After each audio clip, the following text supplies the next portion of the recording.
யார பார்த்து? சிவபெருமான பார்த்து. உனக்கும் போக்கிடம் கிடையாது, எனக்கும் போக்கிடம் கிடையாது, இங்கதானே இருக்க போறோம், சாப்பிட்டுக்கிட்டு சொல்லுப்பா. இல்லையா, நான் சொல்லியே ஆகணும்.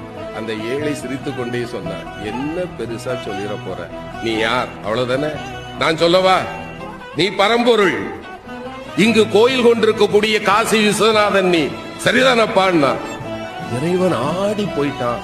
ஞானிகளாலும் கண்டுகொள்ள முடியாத என்னை மகனே நீ எப்படிப்பா கண்டுகொண்டாயின்னா.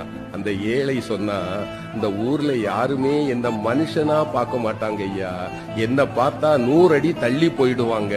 ஆனால் என்னைக்கு சமமாக அமர்ந்து அழுகி போன என் கையில் இருக்கிற உணவை கூட உண்பதற்கு ஒருவன் கையேந்துவான் என்றால் என் கருணை கடலே, உன்னை தவிர வேறு யாரால் ஐயா இது முடியும்?